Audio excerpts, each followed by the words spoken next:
ओम नमः शिवाय। क्या मांस खाने वालों की पूजा भगवान स्वीकार करते हैं? और मांसाहार को लेकर भगवान शिव और शिव पुराण का क्या संदेश है? बहुत से लोग यह प्रश्न करते हैं कि अगर कोई व्यक्ति मांसाहार करता है तो क्या उसकी पूजा सफल होती है? क्या भगवान उसकी भक्ति स्वीकार करते हैं? इसका उत्तर हमें भगवान शिव के दिव्य उपदेशों और शिव पुराण के ज्ञान से मिलता है।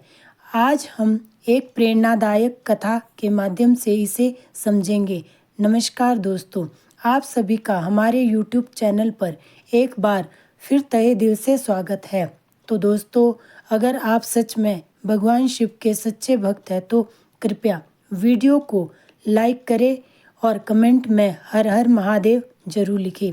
हे भगवान, जो भी इस वीडियो को लाइक करेंगे, अपने मित्रों के साथ शेयर करेंगे और कमेंट में हर हर महादेव लिखेंगे, उनका जीवन खुशियों से भर दे। बहुत समय पहले की बात है। जंगल में वैरागी नाम का एक महान संत शिव भक्त तपस्या कर रहा था।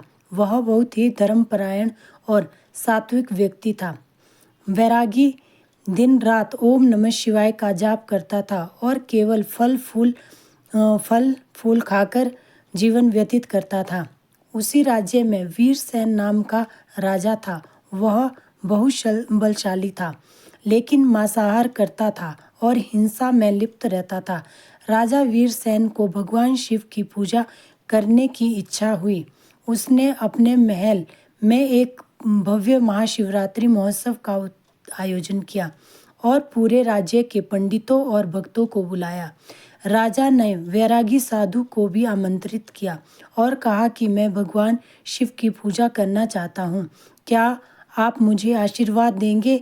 इस साधु ने राजा की जीवन शैली को देखा और विनम्रता से कहा, राजन, पूजा करना अच्छी बात है, लेकिन तुम्हारा जीवन शैली सात्विक नहीं है। क्या तुम सच में भगवान शिव की कृपा प्राप्त करना चाहते हो? राजा ने उत्तर दिया, मैं भगवान शिव की पूजा करता हूँ, लेकिन मैं मांसाहार भी करता हूँ। क्या मेरी भक्ति अस्वीकार होगी? साधु ने मुस्कुराकर कहा, आओ मैं तुम्हें भगवान शिव का उत्तर सुनाता हूँ। साधु ने राजा को अपने साथ जंगल में चलने के लिए कहा और अपने एक पवित्र स्थान पर ले गया, जहाँ उसने ओम नमः शिवाय का जाप करते हुए भगवान शिव की आराधना की। कुछ समय बाद भगवान शिव प्रकट हुए। भगवान शिव ने राजा की ओर देखकर कहा, तुम मेरी पूजा करना चाहते हो, लेकिन क्या तुमने कभी सोचा है कि तुम्हारे कर्म तुम्हारी पूजा को प्रभावित करते हैं? राजा ने सर झुकाकर कहा, हे महादेव, क्या मांसाहारी व्यक्ति की पूजा भगवान शिव स्वीकार नहीं करते? शिव ने मुस्कुराते हुए कहा, आओ मैं तुम्हें सत्य बताता हूँ। भगवान शिव ने राजा को समझाया कि मांसाहार क्यों बुरा है और क्यों सात्विक भोजन ही श्रेष्ठ है। भगवान शिव ने कहा, मनुष्य जैसा भोजन करता है वैसा ही उसका मन और आचरण बन जाता है। मांस खाने से मन क्रोध, हिंसा और नकारात्मक विचारों से भर जाता है। एक अशुद्ध मन से की गई पूजा निष्फल हो जाती है। अहिंसा ही सबसे बड़ा धर्म है। भगवान शिव ने कहा, सभी जीव मेरे ही स्वरूप है।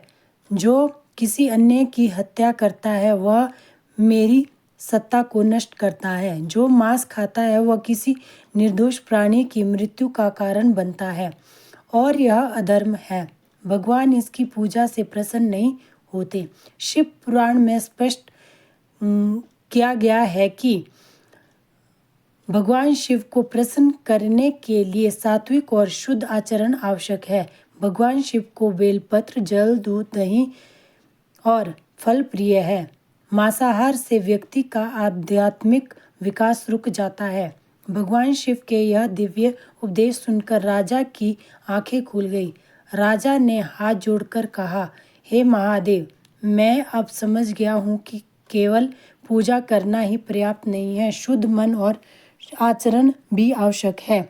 उस दिन से राजा ने मांसाहार और हिंसा त्याग दी और सात्विक जीवन जीने लगा। वह प्रतिदिन भगवान शिव की शुद्धता और प्रेम से पूजा करने लगा। कुछ समय बाद उसे भगवान शिव की असीम कृपा प्राप्त हुई। इस कहानी से हमें यह सीख मिलती है कि भगवान शिव की पूजा में शुद्धता आवश्यक है। मांसाहार से मन और आत्मा अशुद्ध होती है। अहिंसा और सात्विक जीवन जीने से ही भगवान शिव की कृपा प्राप्त होती है। भगवान शिव की भक्ति केवल पूजा करने में नहीं, बल्कि अपने आचरण को भी पवित्र बनाने में है। दोस्तों, भगवान शिव हमें सिखाते हैं कि सच्ची पूजा वही है जिसमें मन और आत्मा दोनों शुद्ध हो। अगर आप चाहते हैं कि भगवान शिव की कृपा आप पर बनी रहे, तो सात्विक जीवन अपनाइए, अहिंसा का पालन ना करें और अपनी आत्मा को पवित्र रखें। अगर आपको यह कहानी और भगवान शिव का उपदेश पसंद आया हो तो इसे लाइक करें, शेयर करें और चैनल को सब्सक्राइब करें। धन्यवाद। ओम नमः शिवाय।